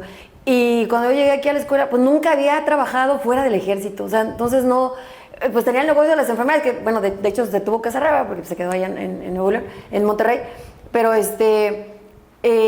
nunca había trabajado en el área civil. Y entonces yo llegué a la escuela y todos te hacen gestos, y es la directora, y así, ay, ¿esa qué? ¿No? Y así, porque habían tenido por directores hombres. Y entonces llegas tú y dije, ching, ¿cómo le voy a hacer? Pues ni modo, aplicárselas, y mañana les quiero todas peinadas, y que no sé qué, y que no fregue, y todo así. Y empezaron las quejas, ¿no? Y se me dijeron, oye, se están quejando que porque les obligas a que se peinen, y que porque les obligas a que no sé qué. Y mi general, es que así está bien, y que no sé qué. Dice, bueno, pues está bien. Pero me dicen, tan chiquita y tan mandona, y que no sé qué. Digo, pues es que así te hace la vida, ¿no? Y dije, no, hay que sacarlo hay uno adentro. Y empecé a ser bien exigente con las muchachas, que ya después, sí, dice uno, me pasé de lanza. Pero fue algo que me ayudó mucho, el recordar de dónde vienes, ¿verdad? Del ejército, de esa disciplina, de todo, y implementarlo. Yo decía, a ver, es colegio militarizado, pero ellos se tienen que hacer a mi forma, no yo me voy a civilizar, o sea, o bueno, en el aspecto de hacerme civilón, como decimos nosotros, ¿no? Lo que tenía que hacer es a ellas meterlas, y digo ellas porque la mayoría eran mujeres, de hecho la mayoría son mujeres, la coordinadora académica, la coordinadora administrativa, la jefa de docentes, todos son mujeres. Los únicos que son hombres son los militares, que son los instructores, pero fuera de ahí todas son mujeres, las cocineras, los de intendencia, las maestras, casi la mayoría son mujeres, ¿no? Y entonces yo decía, no, o sea, no puedo permitir que siendo mujeres, no tengamos una disciplina, un orden. Y entonces dije, no, ni modo, a meterlas a correr a las muchachas. Y sí, hice llorar a varias, porque las regañaba y les decía de cosas y todo. Y ya me jalaron las orejas por ahí. Y ya aprendí. Y luego la psicóloga me decía, es que no puede hablarles así, es que tiene que usted cambiar la manera. Y ya me ha ido como que educando. Pero yo creo que ahora ellas lo ven, dicen, oye, vemos a las maestras de otras escuelas, de otros colegios, y nosotras siempre andamos bien peinadas, y nosotras siempre andamos bien uniformadas. Le digo, ya ven. Entonces, al principio, pues es el que te ven. Y ahí fue ahora cambiar tu esquema, y me tuve que meter a estudiar ciencias de la educación, y me metí a estudiar liderazgo, y me metí a estudiar dirección, y me metí a es todo un rollo, porque es algo que nunca había hecho. O sea, alguien que siempre había estado con bacterias y de repente estar en una escuela y estar con gente que muy profesional, ¿no? Y mucho más grande que yo, etcétera. Y eso me obligó a prepararme. Ahí es diferente. Ahí ya te pusieron en el puesto y es tu obligación prepararte. O sea, no tienes las bases, no tienes los conocimientos y no les puedes defraudar. Y entonces, algo de lo que aprendí, por ejemplo, en las clases de liderazgo, es que una buena idea de líder puede convertirse en la peor idea si el equipo no te sigue. Entonces, lo primero es convencer al equipo, porque una mala idea se puede convertir en extraordinaria si el equipo te sigue. Entonces, ese fue el primer reto, ganarte a la gente. Y es difícil, porque como lo dicen los libros de liderazgo, o sea, al principio la gente no te quiere, o sea, porque todavía no has trabajado, porque todavía no tienes resultados, porque todavía no tienes algo que ellos te reconozcan. Entonces eso se gana con el tiempo y con resultados, y que ellos te van viendo, entonces ya empiezan a seguirte, ya no nada más porque eres la directora, sino porque ya creen en ti, en tu trabajo. ¿Por qué? Porque estás dando frutos. Y luego ya viene otra etapa de liderazgo donde ya es el cariño, o sea, ya no nada más es el obedecer y el hacer como ella dice, sino ahora ya convencidos de que así es como está bien, ¿no? Y ya la última parte del liderazgo es cuando, aunque tú ya no estés ahí, las cosas se sigan haciendo como tú las dejaste.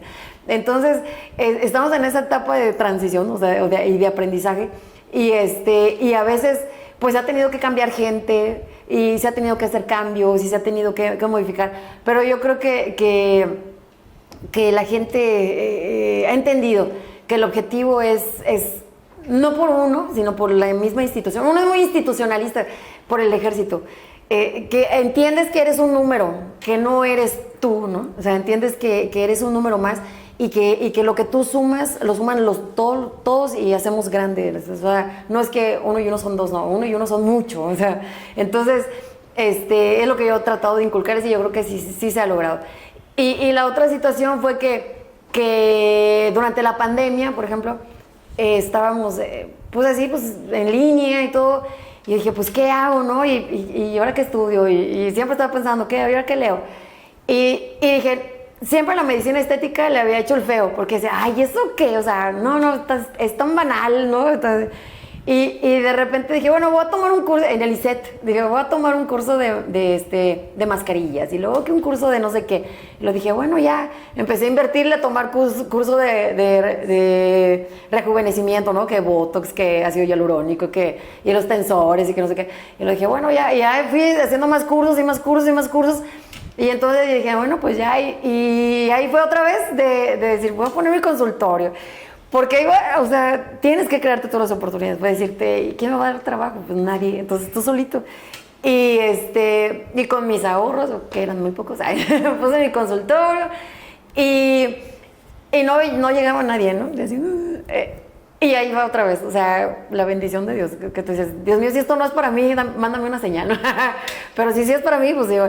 Y llegó una paciente que la quiero mucho, le digo madrina, porque fue mi primer paciente, y todavía hoy en día ella sigue viniendo, después de 5 años casi, sigue viniendo, y es bien fiel a mí. Me dice, yo no voy con nadie más que contigo. Y es una señora de Terán, la persona más noble del mundo. O sea, yo nunca había conocido a alguien así. Desde su aspecto, o sea, sientes que estás viendo a Dios, o sea, su mirada, su cara te transmite tanta paz, o sea, te hace sentir bien, o sea, hasta te da pena, o sea, porque es tan buena, o sea, de todo su aspecto, ¿no? Y le digo, bueno, pues pásale, ¿y qué tienes? No, pues que Botox y esto. Y dice, bueno, ponme Botox. Y yo digo, ¿cómo se puso en mis manos? O sea, con esa confianza, no me conocía ni nada. Y a partir de ella decía, yo te voy a traer más clientas. Y ella fue la que me trajo más gente. Y ahora tengo pacientes de Terán, pacientes de Allende, pacientes de Linares, de Gualahuises, incluso unas que vienen de Nuevo León, de Monterrey, otras pues aquí de Montemorelos. Y yo creo, híjole, esa fue la clave, ¿no? Esa fue la señal. Y luego ya el poder tener tu propio consultorio, tus propios pacientes, tu clientela, te hace valorar a cada una de las personas. Cuando yo las estoy atendiendo, y ellas te platican, no sé, es como cuando vas a la peluquería, ¿no? Que te relajas y empiezas a hablar y hablar y hablar.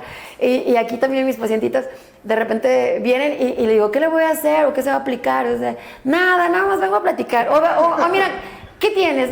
Ponme lo que sea. Pero nomás venía para platicarte que no sé qué hay, no sé qué tanto.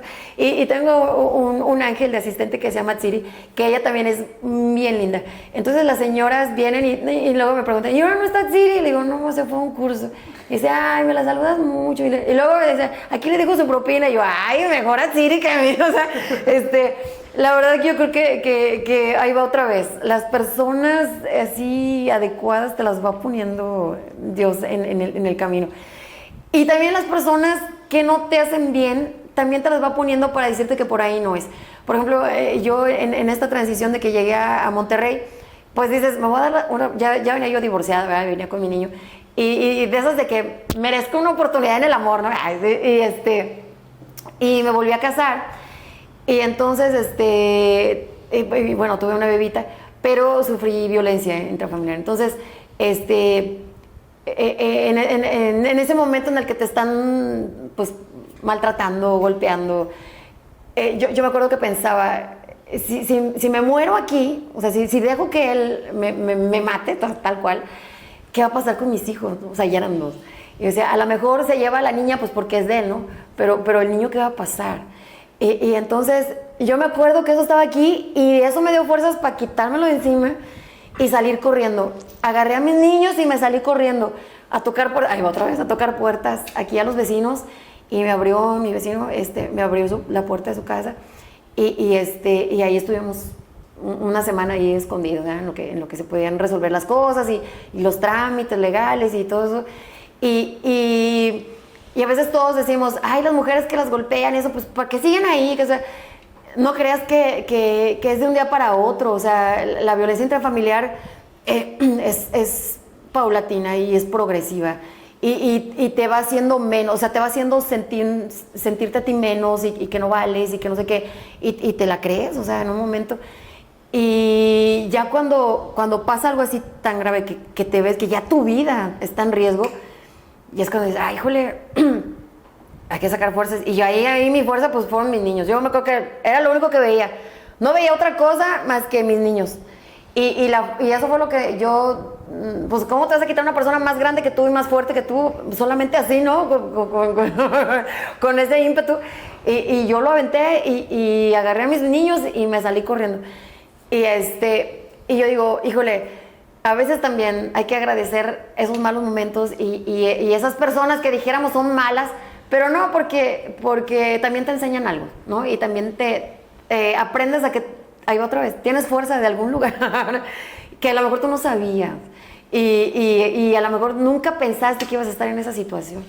Y de repente lo vives y de repente te pasa y ya lo ves con otros ojos. Ya cuando ves a toda una mujer que está sufriendo eso o que está en una situación así, dices, no estás sola, o sea, no estás sola. Así como a mí me abrieron la puerta, salte y toca puertas, o sea, pero es un proceso, ¿no? Es algo que tiene uno que ir entendiendo y no está fácil. Y a mí en la escuela me ayudaron también mucho. Ya cuando pasó todo esto, ya regresé a trabajar. Nadie dijo nada, aunque todo el mundo sabe, ¿verdad? O sea, todo el mundo se entera. Pero nadie me dijo nada, no, y nada más veía puras caras de lo que se necesite, lo que se le ofrezca, lo que sea. Yo digo, bendita gente, Nuevo León, que es así, porque es mi tierra, es como que, ay, aquí no, todos bien lindos, mis alumnos, toda la gente apoyándome. Y otra vez, ¿va? O sea, resurgir, salir adelante. Y de ahí fue que me enfoqué más en lo del consultorio y estudiar más cosas de eso y todo. Y ahora pues vivimos aquí en una tierra privilegiada, ¿verdad? Como dice Montemorelos, Nuevo León, con gente buena en todos los aspectos de carácter, de humanidad, de todo, y que yo sé que ha sido, no sé, la mayor bendición el haber estado aquí. Que a lo mejor tuvo uno que haber pasado por todo eso para hoy sentirte así, ¿no? Y sentirte pleno, y sentirte dichoso, sentirte satisfecho. Híjole, pues sí, pero pasaste por muchas cosas, ¿no? Incluso hasta cerca de la muerte, ¿no?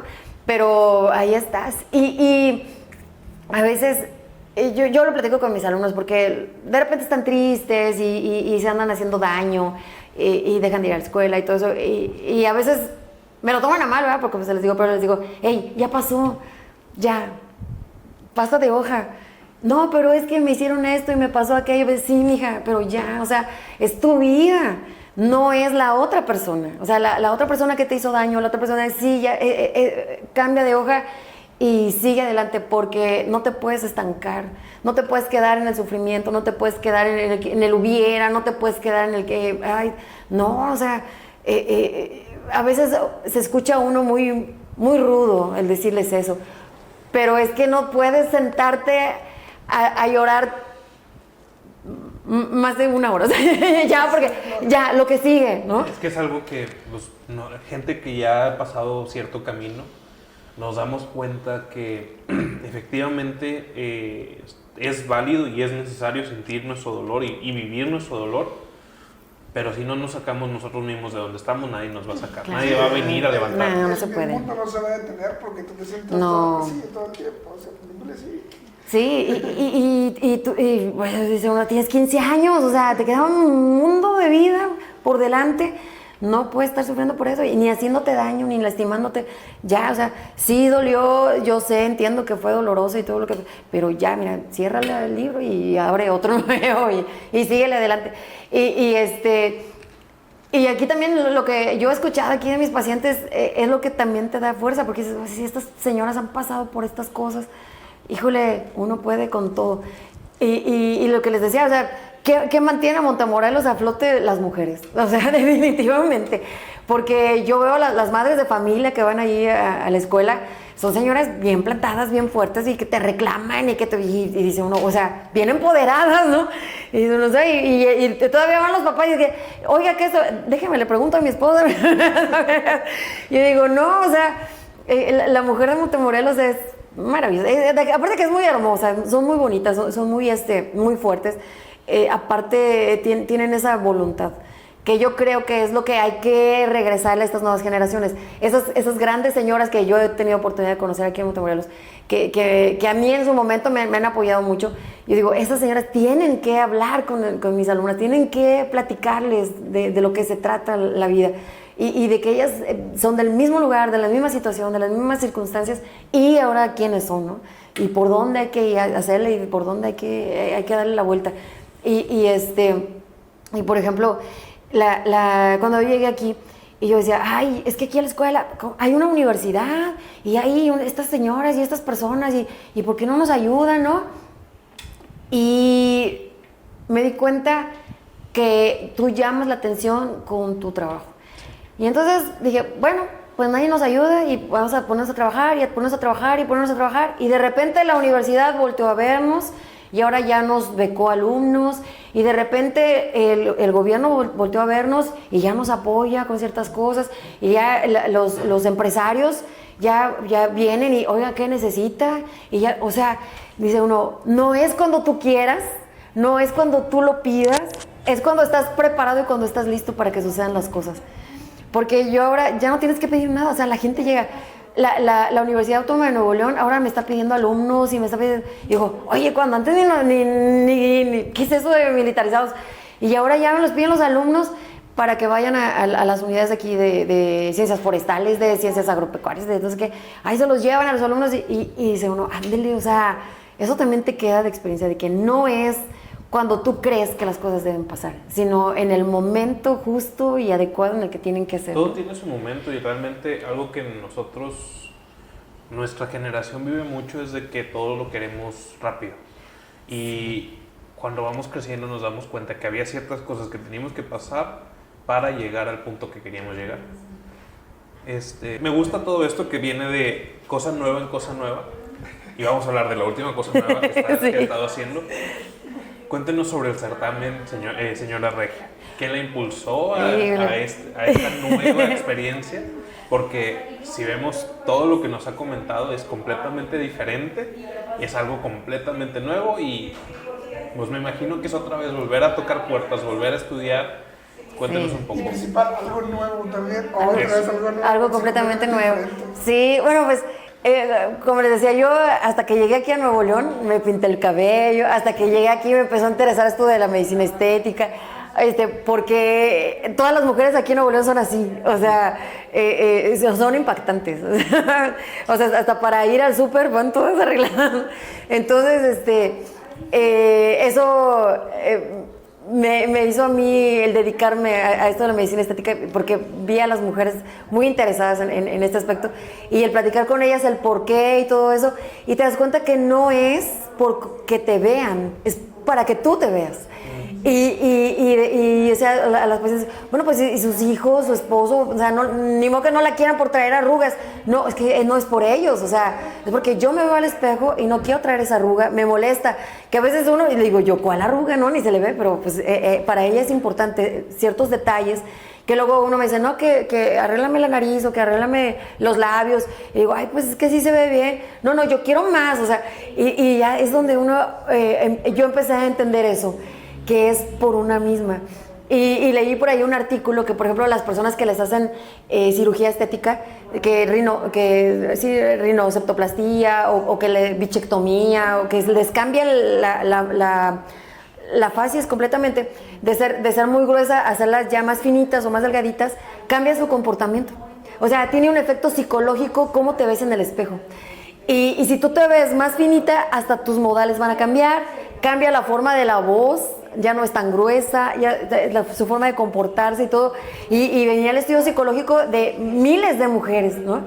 Y entonces se entiende uno el por qué cuando te pones un vestido caminas diferente, el por qué cuando traes uñas hasta te sientes empoderada, ¿no?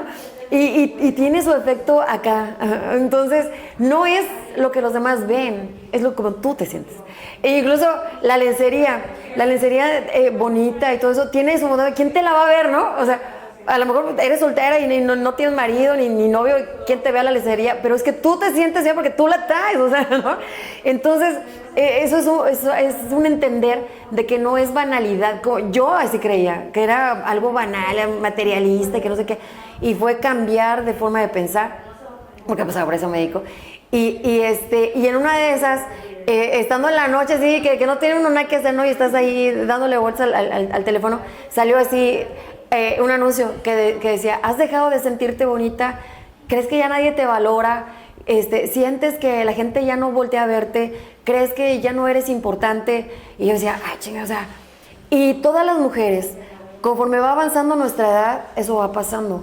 La mujer se vuelve invisible y eso está bien documentado. La abuelita, la mamá, la tía, de repente ya, ¿qué dijo la abuelita? No, que sí, ay, sí, no, está loca, no le hagas caso. O sea, la mujer se va volviendo así, se va desvaneciendo conforme va siendo más grande.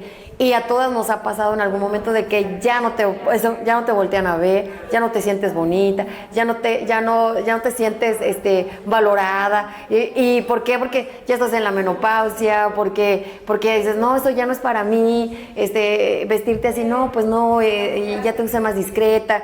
Y hay una cultura que esa es internacional, esa es de todas las mujeres. El ocultar tus estrías, el ocultar tu edad, el ocultar tus canas, el ocultar tus sentimientos. Ese es algo que el hombre no lo vive y la mujer todo el tiempo está ocultando cosas. Tienes que ocultar que te gustan, que tienes que ocultar que no te gusta, tienes que ocultar que estás a gusto, que no estás a gusto.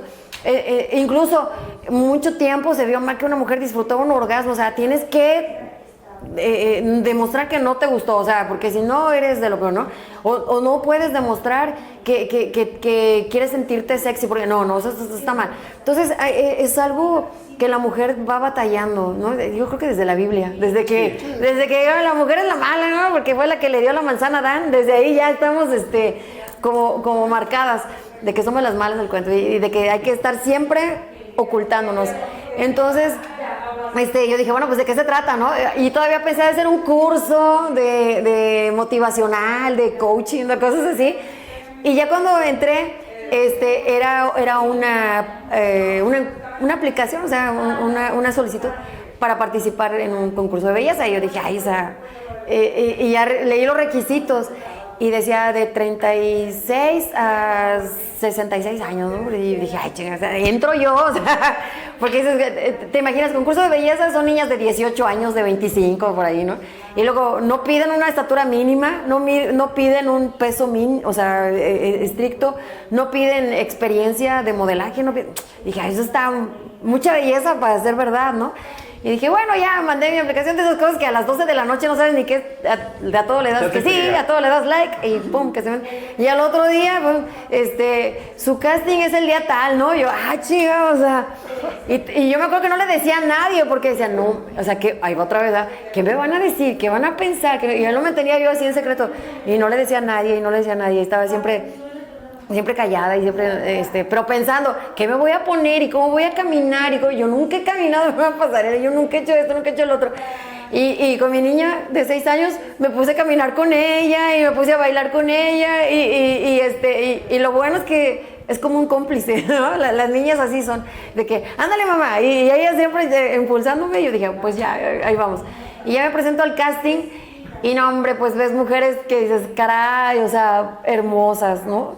Bien bonitas y bien súper arregladas, súper producidas y todo. Y tú dices, pues, ay, Dios, ahí, acompáñame, ¿no? Y me dijeron, pues, camina, ¿no? Y estaba Miss Nuevo León, ya la conocí, ¿no? Miss Nuevo León, está la señora Regia que ganó el año pasado, y estaban otras señoritas de Teen Universe y así, que traían toda su corona, desde ahí ya te imponen, ¿no?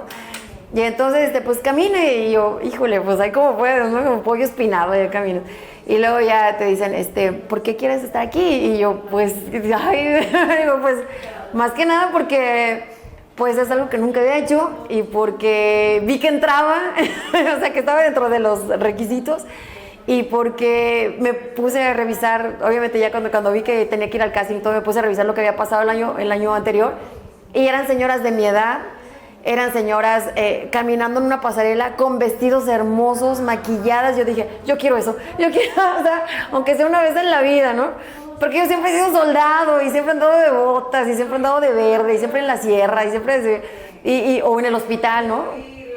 Con tu uniforme, con tu bata blanca, o aquí en la prepa uniformada siempre, ¿no? Y entonces nunca te das la oportunidad de maquillarte, o sea, ni a fiestas voy porque pues como no tengo así familiares aquí ni nada.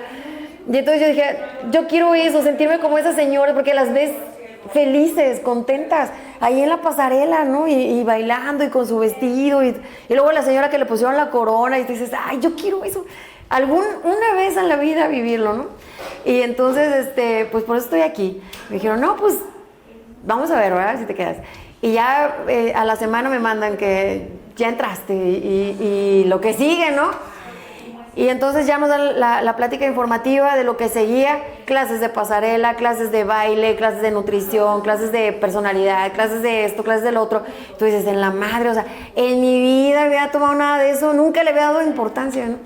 Y híjole, y ves a las demás, ¿no? Que bien desenvueltas y tú dices, ay, Dios mío santo, pues ni modo. Y aprender, y ahí va otra vez. El decir, a ver, yo siempre le estoy diciendo a mis alumnos, atrévanse, hagan cosas, no se limiten y no importa lo que digan los demás. Y dije, esta es la oportunidad de demostrar las cosas con hechos y no solo con palabras, ¿no? O sea, ya de decir, háganlo, atrévanse. O sea, el no ya lo tienes, ¿no? Vas por el sí. Y yo lo que he aprendido en estos días de clases y de todo eso, es que la corona viene siendo lo de menos.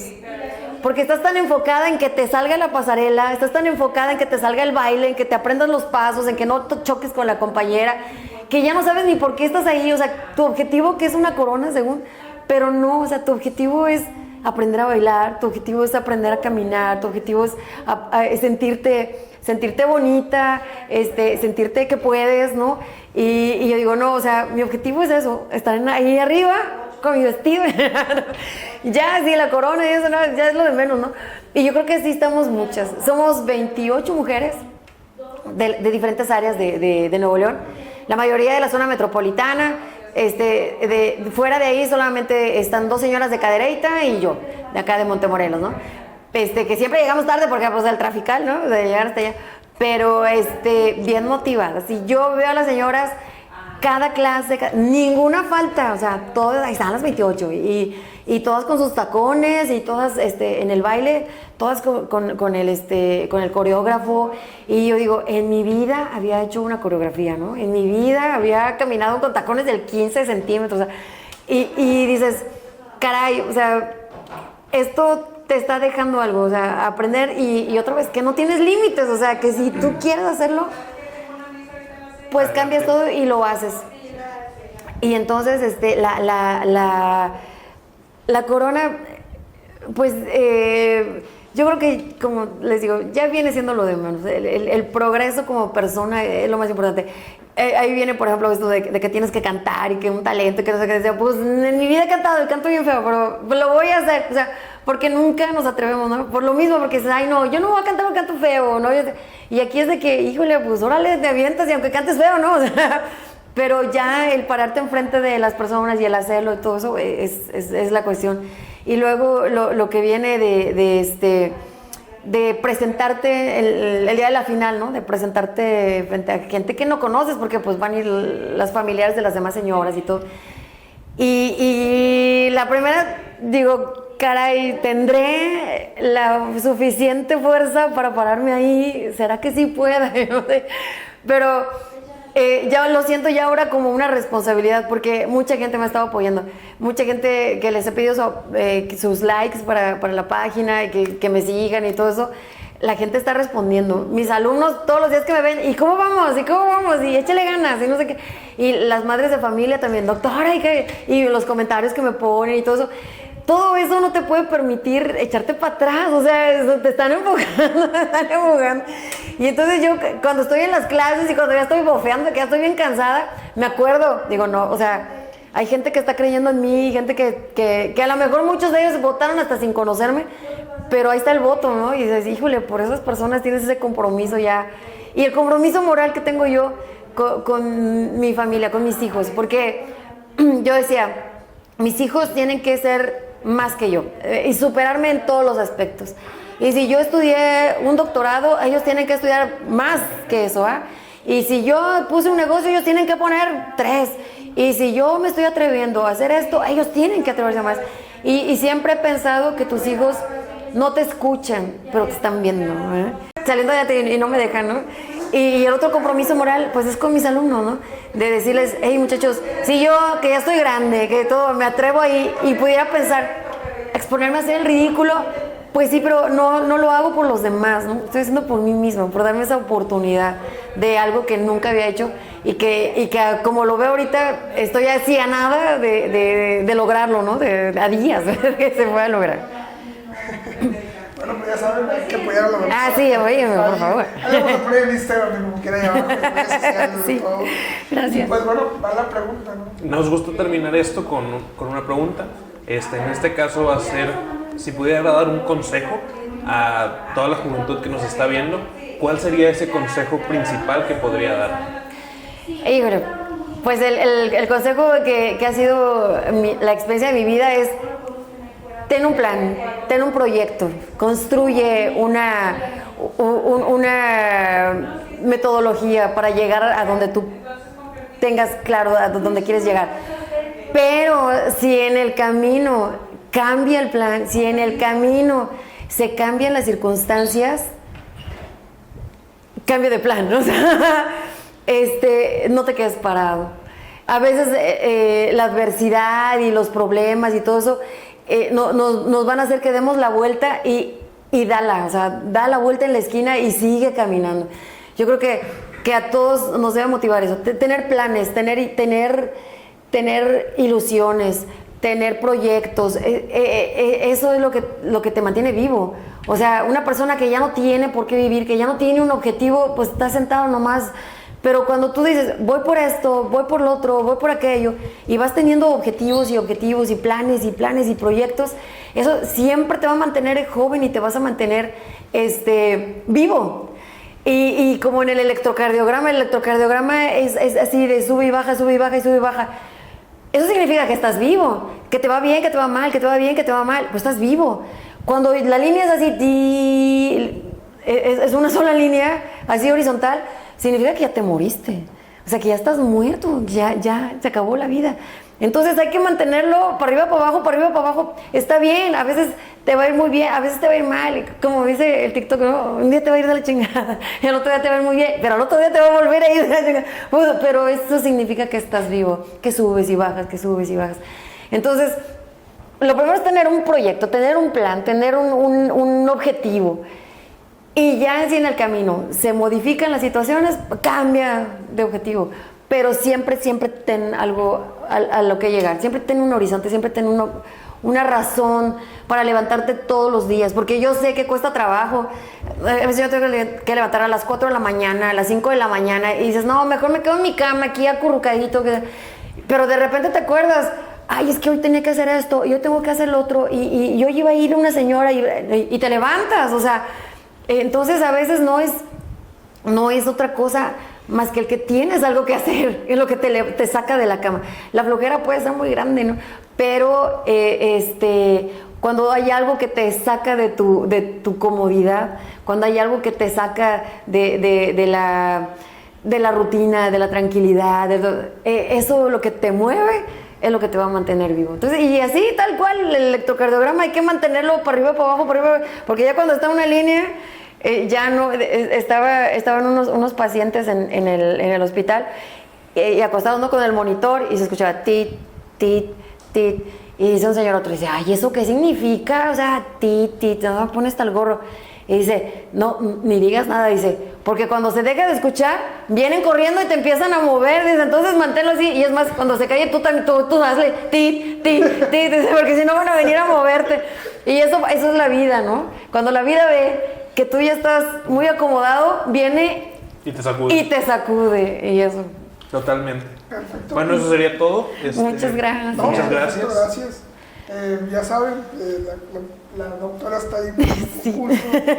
Muchas gracias. Y pues escuchen más de estos consejos, más de esas personas que al final nosotros le llamamos extraños, pero bueno, la idea es irnos conociendo un poco más y que nos escuchen, porque muchas de esas personas tampoco las conocemos, pero les podemos apoyar un granito de arena. A lo mejor hay personas que quieren estudiar lo mismo que estudia usted o los mismos pasos que toma usted y lo están escuchando por ahí. Así que sin nada más que decirles, esperen el próximo capítulo y gracias. Muchas gracias.